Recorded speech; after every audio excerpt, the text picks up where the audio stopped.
March 18ರಂದು ಉಡುಪಿಯ ಮಲ್ಪೆ ಭಾಗದಲ್ಲಿ ಏನೀಗಾಗಲೇ ಸಾಮಾಜಿಕ ಜಾಲತಾಣಗಳಲ್ಲಿ ವೈರಲ್ ಆಗಿರ್ತಕ್ಕಂಥ ಒಂದು ವಿಡಿಯೋ ಬಂದಿದೆ. ಪರಿಶಿಷ್ಟ ಜಾತಿಯ ಬಂಜಾರ ಸಮುದಾಯಕ್ಕೆ ಸೇರಿದಂತಹ ಒಬ್ಬ ಮಹಿಳೆಗೆ ಮೀನು ಕದ್ದ ಆರೋಪದ ಮೇಲೆ ಮರಕ್ಕೆ ಕಟ್ಟಿ ಹಾಕಿ ಥಳಿಸಿ ಅಮಾನುಷವಾಗಿ ಇಡೀ ನಾಗರಿಕ ಸಮುದಾಯವೇ ತಲೆ ತಗ್ಗಿಸುವಂಥ ಕೆಲಸ ಈ ಭಾಗದಲ್ಲಿ ನಡೆದಿದೆ. ಇವತ್ತು ಉಡುಪಿ ಬಹಳ ಸುಸಂಸ್ಕೃತ ಜಿಲ್ಲೆ. ಈ ಜಿಲ್ಲೆಯಲ್ಲಿ ಈ ರೀತಿಯ ಕೃತ್ಯಗಳು ನಡೆದಿರ್ತಕ್ಕಂಥದ್ದು ನಿಜಕ್ಕೂ ಇಡೀ ದಲಿತ ಸಮುದಾಯಕ್ಕೆ ನುಂಗಲಾಗದಂತಹ ಒಂದು ನೋವಾಗಿದೆ. ಈ ಪ್ರಕರಣಕ್ಕೆ ಸಂಬಂಧಿಸಿದಂತೆ ಈ ಭಾಗದಲ್ಲಿ ಮಾಜಿ ಸಚಿವರಾಗಿರ್ತಕ್ಕಂಥ ಪ್ರಮೋದ್ ಮಧ್ವರಾಜ್ ಅವರು ಆ ಮಹಿಳೆಗೆ ಸಾರ್ವಜನಿಕವಾಗಿ ಹೊಡೆದಿದ್ದೇ ಸರಿ ಎನ್ನುವಂಥ ಸಮರ್ಥನೆಯನ್ನು ಮಾಡ್ತಾ ಇದ್ದಾರೆ. ಹಾಗಾಗಿ ಇವತ್ತು ನಾವು ಪತ್ರಿಕಾಗೋಷ್ಠಿಯ ಮೂಲಕ ಇಲ್ಲಿನ ಪೊಲೀಸ್ ವರಿಷ್ಠಾಧಿಕಾರಿಗಳಿಗೆ ಒಂದು ಆಗ್ರಹವನ್ನು ಮಾಡ್ತಾ ಇದ್ದೇವೆ. ನೊಂದಿರ್ತಕ್ಕಂಥ ಮಹಿಳೆಗೆ, ಸಂತ್ರಸ್ತ ಮಹಿಳೆಗೆ ಇವರು ಸಮಾಧಾನವನ್ನು, ಸಾಂತ್ವನವನ್ನು ಹೇಳೋದನ್ನು ಬಿಟ್ಟು ಮಾಡಿದ್ದೇ ಸರಿ ಎನ್ನುವ ರೀತಿಯಲ್ಲಿ ಮಾತನಾಡ್ತಾ ಇದ್ದಾರೆ. ಹಾಗಾಗಿ ಇವರ ಮೇಲೆ ಸ್ವಯಂ ಪ್ರೇರಿತ ಒಂದು ಸುಮೋಟೋ ಕೇಸನ್ನು ದಾಖಲು ಮಾಡಬೇಕು. ಅದೇ ರೀತಿ ಉಡುಪಿಯ ಮಾಜಿ ಶಾಸಕರು ರಘುಪತಿ ಭಟ್ ಅವರು ಕೂಡ ಮಾತಾಡ್ತಾ ಹೇಳಿದ್ದಾರೆ. ಅದೇ ರೀತಿ ಉಡುಪಿಯ ಮಾಜಿ ಶಾಸಕರಾಗಿರ್ತಕ್ಕಂಥ ರಘುಪತಿ ಭಟ್ ಅವರು ಕೂಡ ಈ ಒಂದು ವಿಚಾರದಲ್ಲಿ ಅಟ್ರಾಸಿಟಿ ಕೇಸ್ ಅಟ್ರಾಕ್ಟ್ ಆಗಲ್ಲ ಅಂತ ಹೇಳಿದ್ದಾರೆ. ಇವತ್ತು ಪರಿಶಿಷ್ಟ ಜಾತಿಯ ಮಹಿಳೆಯ ಮೇಲೆ ದಬ್ಬಾಳಿಕೆ ಆದಾಗ, ಹಲ್ಲೆ ಆದಾಗ, ಅನ್ಯಾಯವಾದಂಥ ಸಂದರ್ಭದಲ್ಲಿ ಅಟ್ರಾಸಿಟಿ ಕೇಸ್ ದಾಖಲಾಗಲೇಬೇಕು.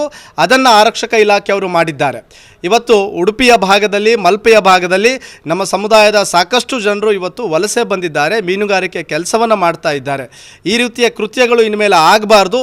ಇದಕ್ಕೆ ಸಂಬಂಧಿಸಿದಂತೆ ಉಡುಪಿ ಜಿಲ್ಲಾಡಳಿತ ಕೂಡಲೇ ಒಂದು ಶಾಂತಿ ಸಭೆಯನ್ನು ಮಾಡಬೇಕು ಮತ್ತು ಈ ಕೃತ್ಯದಲ್ಲಿ ಯಾರು ಭಾಗಿಯಾಗಿದ್ದಾರೆ ಅವರಿಗೆ ಮುಲಾಜಿಲ್ಲದೆ ಅವರ ಮೇಲೆ ಕೇಸನ್ನು ದಾಖಲು ಮಾಡಬೇಕು ಮತ್ತು ಮುಂದೆ ಈ ರೀತಿಯ ಕೃತ್ಯಗಳಿಗೆ ಯಾವುದೇ ಕಾರಣಕ್ಕೂ ಆಸ್ಪದ ಕೊಡಬಾರ್ದು ಅಂಥೇಳಿ ಇವತ್ತು ನಾವು ಪತ್ರಿಕಾಗೋಷ್ಠಿಯ ಮೂಲಕ ಆಗ್ರಹಿಸ್ತಾ ಇದ್ದೇವೆ. ಹೌದು, ಈಗಾಗಲೇ ನಾನು ಹೇಳಿದಾಗೆ ಪ್ರಮೋದ್ ಮಧ್ವರಾಜ್ ಅವರು ಉಡುಪಿಯಲ್ಲಿ ಮೀನುಗಾರರ ಸಭೆ ನಡೆದಿತ್ತು. ಆ ಸಭೆಯಲ್ಲಿ ಆ ಮಹಿಳೆಗೆ ಕಟ್ಟಿ ಹಾಕಿದ್ದು ಸರಿ, ಆಕೆಗೆ ಹೊಡೆದಿದ್ದು ಸರಿ ಅಂಥೇಳಿ ಒಂದು ಪ್ರಚೋದನಕಾರಿಯ ಒಂದು ಭಾಷಣವನ್ನು ಮಾಡಿದ್ದಾರೆ. ಅದಲ್ಲದೆ ಆ ಮಹಿಳೆಗೆ ಬಹಿರಂಗವಾಗಿ ಕಳ್ಳಿ ಅಂಥೇಳಿ ಆತ ಹೇಳಿದ್ದಾರೆ. ಇವತ್ತು ಕೋರ್ಟ್ ಮೂಲಕ ಆ ಮಹಿಳೆ ಕಳ್ಳಿನೋ ಅಥವಾ ಅಲ್ಲ ಅಂಥೇಳಿ ಅದನ್ನು ತೀರ್ಮಾನ ಮಾಡೋದಕ್ಕೆ ಇವತ್ತು ನ್ಯಾಯಾಲಯದ ಚೌಕಟ್ಟಿದೆ. ಪ್ರಮೋದ್ ಮಧ್ವರಾಜ್ ಅವರಿಗೆ ಆ ಮಹಿಳೆಯ ಬಗ್ಗೆ, ಆ ಸಂತ್ರಸ್ತ ಮಹಿಳೆಯ ಬಗ್ಗೆ ಮಾತನಾಡುವಂಥ ಯಾವುದೇ ರೀತಿಯ ಒಂದು ನೈತಿಕತೆ ಇಲ್ಲ. ಆದರೆ ಅವರು ಅದೆಲ್ಲವನ್ನು ಮರೆತು ಏನೋ ಒಂದು TRPಗೋಸ್ಕರ, ಒಂದು ಭಾಷಣದ ಗಿಮಿಕಿಗೋಸ್ಕರ, ಪ್ರಚಾರದ ಆಸೆಗೋಸ್ಕರ ಇವತ್ತು ಮಹಿಳೆಯನ್ನು ಕಳ್ಳಿ ಅಂತೇಳಿ ಹೇಳುವಂಥದ್ದು, ಆ ಮಹಿಳೆಗೆ ಅವಮಾನ ಮಾಡಿರ್ತಕ್ಕಂಥ ಕೃತ್ಯ ಅದು ಸರಿ ಅಂತ ಹೇಳುವಂಥದ್ದು ಅದು ಅಕ್ಷಮ್ಯ ಅಪರಾಧ. ಕೂಡಲೇ ಅವರಿಗೆ ಈಗಾಗಲೇ ನಮಗೆ ಬಂದಿರತಕ್ಕಂಥ ಮಾಹಿತಿ ಪ್ರಕಾರ ಸುಮೋಟೋ ಕೇಸ್ ಆಗಿದೆ. ಅವರನ್ನು ಬಂಧಿಸುವಂಥ ಕೆಲಸವನ್ನು ಪೊಲೀಸ್ ಇಲಾಖೆಯವರು ಮೊದಲು ಮಾಡಬೇಕು. ಈ ಕರಾವಳಿ ಭಾಗದಲ್ಲಿ ಕಾನೂನು ಸುವ್ಯವಸ್ಥೆ ಉಳಿಬೇಕು ಅಂತ ಅಂದರೆ ಈ ರೀತಿಯ ಒಂದು ಹೇಳಿಕೆಗಳಿಗೆ ಕಡಿವಾಣ ಹಾಕಲೇಬೇಕು. ಆತ ಒಬ್ಬ ಮಾಜಿ ಸಚಿವ ಅಲ್ಲ, ಒಬ್ಬ ಗ್ರಾಮ ಪಂಚಾಯಿತಿ ಸದಸ್ಯನಾಗೋದಕ್ಕೂ ಕೂಡ ಲಾಯಕ್ಕಿಲ್ಲ. ಯಾಕಂದರೆ ಒಂದು ಮಹಿಳೆಯನ್ನು ಗೌರವಿಸಿದ ಮೇಲೆ, ಆ ಸಂತ್ರಸ್ತ ಮಹಿಳೆಗೆ ಸಾಂತ್ವನ ಹೇಳಿದ ಮೇಲೆ ಬೇಕಾಬಿಟ್ಟಿ ತನಗೆ ಅನಿಸಿದಾಗೆ ಹೇಳಿಕೆಯನ್ನು ಕೊಡ್ತಕ್ಕಂಥ ಪ್ರಮೋದ್ ಮಧ್ವರಾಜ್ ಅವರ ಮೇಲೆ ಕೂಡಲೇ ಅವರನ್ನು ಬಂಧಿಸುವಂಥ ಕೆಲಸ ಇಲ್ಲಿನ ಆರಕ್ಷಕ ಇಲಾಖೆಯವರು ಮಾಡಲೇಬೇಕು ಅಂತೇಳಿ ಈ ಸಂದರ್ಭದಲ್ಲಿ ನಾವು ಒತ್ತಾಯಿಸ್ತಾ ಇದ್ದೇವೆ.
ನಮ್ಮ ಹತ್ರ ಕಳಿಸಿದ ಮೇಲೆ ಅವರು ಹೇಳಿ ಆದಾಗ ಅವರೆಲ್ಲ ಒತ್ತಾಯ ಮಾಡಿದ್ರು.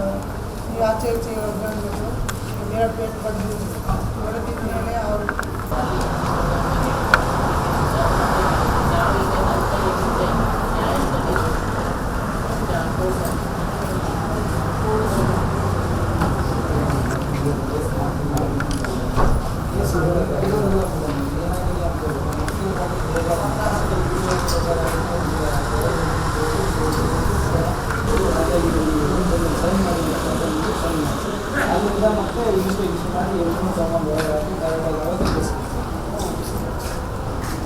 ಇಲ್ಲಿವರೆಗೂ ನಿಮ್ಗೆ ಯಾವುದೇ ರೀತಿಯ ಅಣ್ಣ ತಮ್ಮ ಹೇಗಿರ್ತಾರಲ್ಲ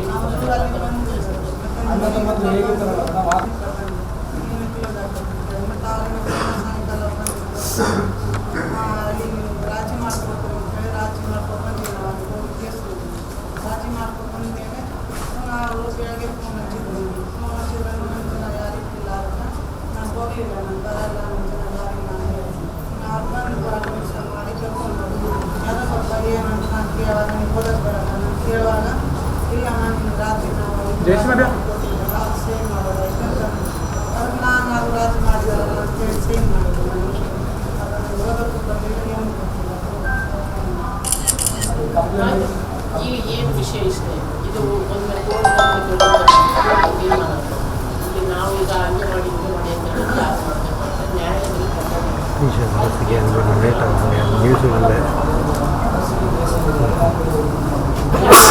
ಕೋರ್ಟಿಗೆ ಸಬ್ಮಿಟ್ ಆಗಿದೆ ಅದನ್ನೇ ಹೇಳ್ತಾರೆ ಆಕ್ಸೆಸ್ ಕೋರ್ಟಿಗೆ ಸಬ್ಮಿಟ್ ಆಗಿರೋದು ನಮಗೆ ಇಲ್ಲ ಕೋರ್ಟ್ ಅದನ್ನು ಗಮನಕ್ಕೆ ತಂದು ಇದು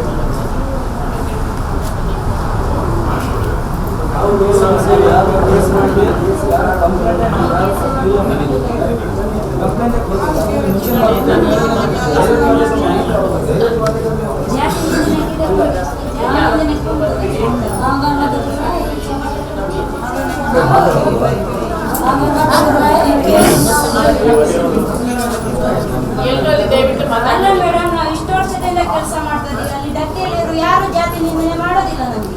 ಆದ್ರೂ ಘಟನೆ ಆಗಿರೋದು ವಿಡಿಯೋ ವೈರಲ್ ಆಗಿದೆ. ಯಾರು ಸಹ ಜಾತಿ ನಿಂದನೆ ಮಾಡಲಿಲ್ಲಲ್ಲ.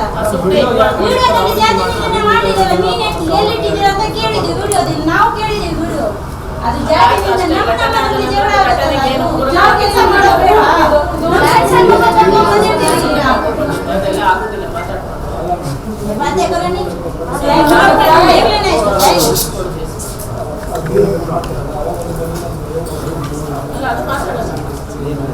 ಹೌದು, ನಮ್ಮ ಸೈಡ್ ಜನ ಬಂದು ಪ್ರೆಷರ್ ಹಾಕಿ ಯಾವ್ದಾವ್ದು ಲೆಟರ್ ಕೊಟ್ಟು ನಮಗೆಲ್ಲ ಉಪತ್ರೆ ಹಾಕೋದು ಅದೆಲ್ಲ ಮಾಡಬಾರ್ದು. ನಮಗೆ ನಾವು ಅವರು ಯಾವ್ದಾವ್ದು ಲೆಟರ್ ಅವತ್ತು ಬಂದು ಯಾವ್ದ್ರಲ್ಲಿ ಏನೇನೋ ಬರ್ತಿದ್ದಾರೆ, ನಾವು ಬಂದು ಮತ್ತೆ ಬಂದು ವಾಪಸ್ ಬಂದು ನಿಮ್ಮ ಹತ್ರ ಹೇಳಿದ್ ಮೇಡಮ್ ಅದೆಲ್ಲ ಮಾಡಿದ್ರೆ ನಮಗೆಲ್ಲ ತೊಂದರೆ ಮಾಡೋದು ಇಂತಕ್ಕೆ ನಾವೇ ಸರಿ ಮಾಡ್ಕೊತೀವಿ ಇದನ್ನು ಕೂತ್ಕೊಂಡು. ನಮ್ಮ ಹತ್ರ ಯಾವ ಲೆಟರ್ ಬಂದಿಲ್ಲ ಮೇಡಮ್.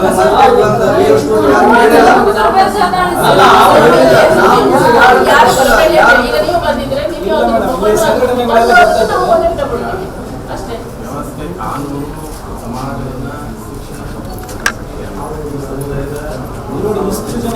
ಶಿಕ್ಷಣ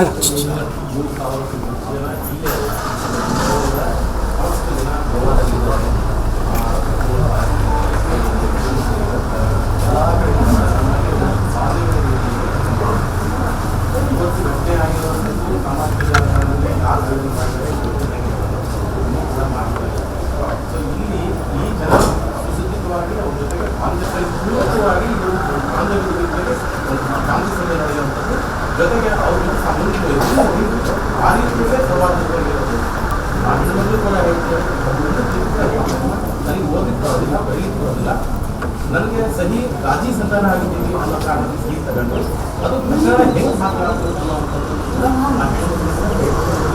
ಅದು ಹಾಸ್ಟೆಲ್ ಬಿ ರಿಪೋರ್ಟ್ ಹಾಕಿತ್ತು ಅಥವಾ ಆ ಸೆಕ್ಷನ್ ಕೈ ಬಿಟ್ಟಿತ್ತು ಒಂದು ವ್ಯವಸ್ಥೆ ತಮ್ಮಿಂದ ಆಗಬೇಕು ಅನ್ನೋದನ್ನ ಈ ಸಂಘಟನೆ ಬಯಸುತ್ತೆ. ಪ್ರಮೋದ್ ಮಧುರಾಜ್ ಮಾತಾಡಿದಾರಂತೆ ಅವತ್ತು. ಅವ್ರಿಗೆ ಅರೆಸ್ಟ್ ಮಾಡ್ತಾ ಇದ್ದಾರೆ, ಅವ್ರು ಅರೆಸ್ಟ್ ಮಾಡಬಾರ್ದು, ಅವ್ರಿಗೆ ಯಾರು ತಪ್ಪಿಲ್ಲ. ಹೌದು ಮೇಡಮ್, ಅವ್ರ ಸಲುವಾಗಿ ಅಲ್ಲ, ಎಲ್ಲರ ಸಲುವಾಗಿ ನಮಗೆ ಯಾವ್ದು ತೊಂದರೆ ಇಲ್ಲ. ಅವ್ರಿಗೊಂದು ಅರೆಸ್ಟ್ ಮಾಡದಂಗೆ ಮಾಡಿ ಅವರು ನಮಗೆ ಬಹಳ ಇದು ಮಾಡಿದ್ದಾರೆ. ಕೊರೋನಾ ಟೈಮಲ್ಲಿ ಬಹಳ ಹೆಲ್ಪ್ ಮಾಡಿದ್ದಾರೆ, ನಮಗೆ ಎಲ್ಲ ಸಹಾಯ ಮಾಡಿದ್ದಾರೆ. ಅವ್ರಿಗಿಂತ ಯಾವ್ದು ಅಪ್ಪಂತ ಇಲ್ಲ. ಹೌದು, ಅದನ್ನು ಮಾಡಿ ಮೇಡಮ್.